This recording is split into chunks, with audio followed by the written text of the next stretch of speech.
With the president, we briefed the president on the trip that we just made to Iraq, and we're pleased at the progress that the military is making. We recognize that there's still significant difficulties, including the importance of forming a government and forming it soon. It's a message that we carry to the Iraqis as well. The president is obviously committed to staying the course. I happen to support him on that, and I appreciate the candor that he's been displaying in his speeches and town hall meetings. Again, he appreciates, as we do, the urgency of forming a unity government in Iraq and continuing to make progress, but that progress is still very slow and very long and very tough, and it is keyed to a great degree on the training of the Iraqi military. I'm Congressman Schwartz of Michigan, was on Codell McCain to Iraq last week, and I want to associate myself with Senator McCain's remarks. The most important thing that can be done in Iraq now is a government of national unity, and the quicker our Sunni and Shiite and Kurd friends can get together and do that, the better off we'll be and the more stable the Middle East. And that was our push when we were there and will continue to be so. Senator McCain, I wonder if you could react to Andy Card stepping down as Chief of Staff. Some Republicans have said there should be a wider shakeup. What are your thoughts on the White House turning things around? I appreciate the job that Andy has done. All of us have also gotten to know Josh Bolton in our negotiations over the budget and found him to be a very tough but very good representative of the president. He understands budgetary issues as well. We know that Andy's going to do a fine job, and we wish him well. As far as the White House staff is concerned, my personal opinion is that's up to the President of the United States. I don't really have any advice or counsel on that issue. You it as positive, Senator? I mean, there have been some of your colleagues that suggested that this would be helpful politically as well as sort of legislatively. Is there something to that? I can't assess that, but I know that the job of White House Chief of Staff starts at 4 in the morning and ends up at midnight. This is the toughest job in America and in the world, and I think Andy deserves a rest, but he'll still have significant responsibilities. But I'm not qualified to judge what the president should do with his staff, and I certainly don't presume to give that.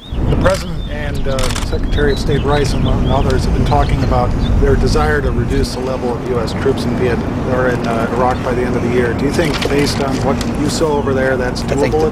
I think the biggest mistake we could make is having a calendar dictate the troop strengths over there. Only troop strength in Iraq. I think conditions on the ground are what dictates it. I think we've got some tough sledding ahead, and I would be very much opposed to any troop withdrawals at this time in my assessment of the situation. But clearly, calendar should not dictate in war troop strengths or any other battlefield tactics or strategy. How would you characterize the progress that's being made over there in terms of is it a winnable war? I am confident that we can and will and must win because the consequences of failure are catastrophic. The Iraqi military is doing a much better job. They are taking on a lot of the responsibilities. They've got a long way to go. But they've also have to have a government formed that they can respond to and to be responsible to. Did you see evidence of civil war? No. Certainly there's difficult times. Iraq al-Qaeda are tough. There's things that are tough in Ramadi. There's very difficult parts of Baghdad. American people need to understand, I think they do, this is long and hard and tough. But the benefits of success are immense, and the consequences of failure are catastrophic throughout the region. I believe the military is making progress, and they are taking over more and more of the responsibilities. But I think it's going to be a slower process than some anticipate. Senator McCain, are you pleased with the immigration legislation? I'll let you take care of that. Go ahead. There you go. Are you pleased with the immigration legislation that passed yesterday? Yes, I am. And I am. what do you think will happen next? Well, I hope we can move forward with it and then and pass it through the Senate. I'm very pleased that the President has been very supportive of a humane approach to the issue and a viable guest worker program, and I'm very pleased at the President's comments about this issue. Well, I'm pleased on that issue of immigration. Clearly. There's one of them. Yeah. Well, you know, we may make progress yet. This immigration is doable. I don't think we're quite there yet with law enforcement and workplace enforcement. If we did those things right, then we could confront these other issues that are so controversial, and I believe we could work through them. I would just say I enjoyed my visit with Chairman Warner. 9 days, 8 countries, 2 days in Iraq, 2 days in Afghanistan, and my 4th trip there. I believe the Iraqi Army is coming along well. I am concerned that we need to have more support for the Iraqi police in terms of trials and judges and prisons and prosecutors to actually bring these bad guys to trial. It's got to be very frustrating and angering to an Iraqi citizen whose family member may have been killed to not have justice occur. So we've got to work on that real hard, and the infrastructure can do better, and I think we will see more improvement in the infrastructure. General Shirelli talked about rapid response teams and things of that nature that could make the real difference. And we have an extraordinary team of military leaders in Abizaid, Casey, and Shirelli there now. If you got to know them, you would think they're as talented a group of leaders as you've ever known. I certainly think so, and I believe we're well positioned.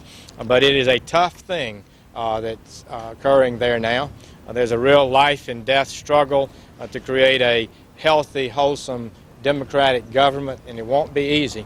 But we cannot afford to lose, and will not. Thank you. I stayed behind to clarify 2 points with Chairman of the Joint Chiefs and the Secretary of Defense and the Secretary of State. First, the Secretary of State, in response to a letter that I wrote about 10 days ago, urging that the President bring to the attention of each and every member of his cabinet the strong need for additional support to form up a judicial system, to improve health, to improve agriculture. We need a total team effort to bring about the continuing gradual success we're having in Iraq and in Afghanistan. I did this at the urging of the Ambassador Khalilzad, at the urging of General Abazad, and I find now the President and the Secretaries of State and Defense are putting their shoulder fully behind getting more people from the other departments and agencies as teammates with the soldiers. Secondly, the very important question of what occurred in the last 72 hours with that military operation. I was assured, I asked the question to General Casey. He explained the circumstances, the necessity of conducting that strike, which was conducted largely by the Iraqi forces with support with the American forces. And I urged the Secretary of Defense, he just showed me a series of pictures of the inside of those buildings, and clearly you can see all types of armament and other military paraphernalia there. There was clearly in those buildings operations going on antithetical to the coalition forces and the effort of the Iraqi people to bring about peace in their nation. And I think the sooner those pictures are out, the sooner we can dispel that there was any wanton attack by our forces on a mosque or other buildings. And a hostage. And a hostage. The hostage was questioned, and he clearly confirmed what was taking place in that building. So how did the bodies get in the Beg mosque? pardon? How did the bodies get in the mosque then? These questions are going to be addressed by the Secretary of Defense and the Chairman of the Joint Chiefs this afternoon at their 2 o'clock press conference. So I urge you to find the time to listen in. Anything else? Characterize then what is being done by the insurgents or whoever was responsible for moving those bodies and what they're using as cover. Well, it seems as though that the situation flowed immediately following.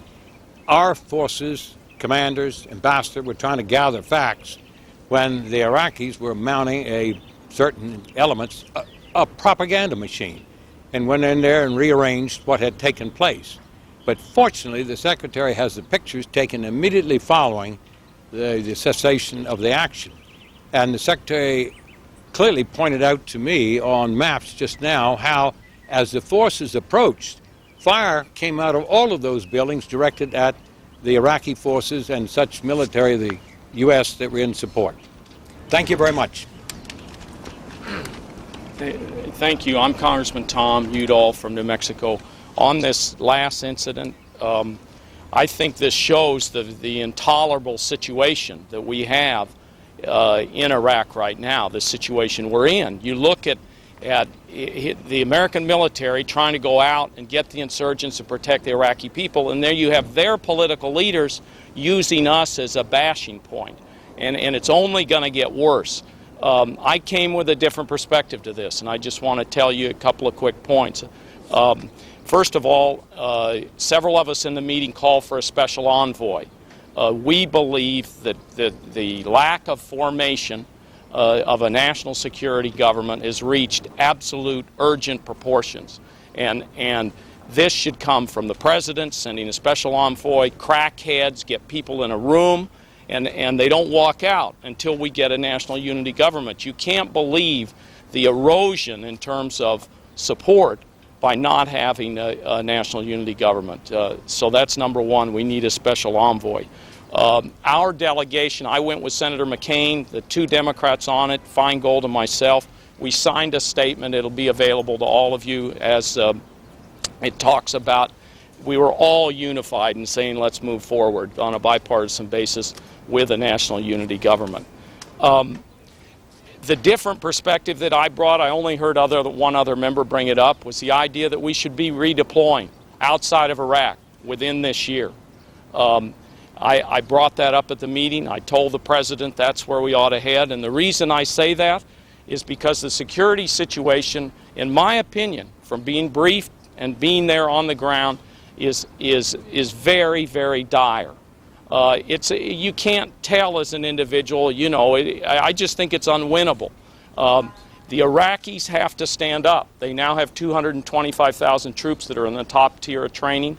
They have got to stand up. They have got to take this over. If we don't put some kind of outside measure on it, and this isn't dogmatic saying at the end of the year, but some kind of measure, they're not going to stand up. And let me tell you some of the briefings I heard up from the briefings in the Sunni Triangle up there. Number one, it's like an area of piracy. We were basically told, imagine piracy at its worst, that's what is going on in this area. Number two, the Europeans had hostages in this area, and they paid $80 million, we were told, to get their hostages free. This has funded the insurgency for a very, very long period of time, a very difficult situation. And Ramadi, which is very close to Fallujah and along the river there, the Sunni leaders that wanted to stand up and speak out, 15 of them have all been killed by the insurgents. So there's an incredibly bad security situation on the ground there, and I'll be happy to take a few questions. U.S. troops need to back off so that the Iraqis will step forward. Yes, and I think we need to do it by the end of the year. We need to redeploy. We need to redeploy to Kuwait, to any of the countries over there that'll take us, and we stay in the region. You know, the thing you're hearing from the other side, dire consequences, end of the world, the whole thing's going to collapse. I don't buy it. I don't think there's a country in the Middle East that wants to provoke a fight with the United States of America. So if we're in the region, we can prevent mischief if it occurs. But our ability to win this, if winning means the Iraqi people take over and they move forward, they're going to make slow progress. They're not going to be a democracy like the United States of America thinks of in terms of a democracy. One of you asked the Civil War question. I mean, you know, when United States thinks of civil war, we think of the southern states with an army and the northern states with an army. We're not in that situation. So the way we think of it here, it's not a civil war. But is it a complete, is it a serious deterioration in security when they bomb this mosque in Samarra and now 1,200 people have been killed? And these are like Shia going out at night, payback, killing people off, then Sunnis going out, killing people off. This is a heavily armed country. The security situation is deteriorating in the two worst areas of the Sunni Triangle and and Baghdad, the poverty in Baghdad, the slums there, and the Sunni areas. And we were told up in our briefings in Fallujah, it will be won in Baghdad. So they don't even, the military doesn't even think you win it militarily in the Sunni Triangle, you win it in Baghdad with the government and with a national unity government and them standing up and doing it. And that's the direction we've got to move. And I want to say that I admire the president calling everybody in. He had to know that me and Feingold and Ruppersberger and some of us were going to tell him things he didn't want to hear, so at least he's listening. At least he's listening. He's sat there and he's listening. You guys got anything else? Are you okay? Okay. Thank you. Thank you. Appreciate it. Thanks a lot. Thank you. Thank you.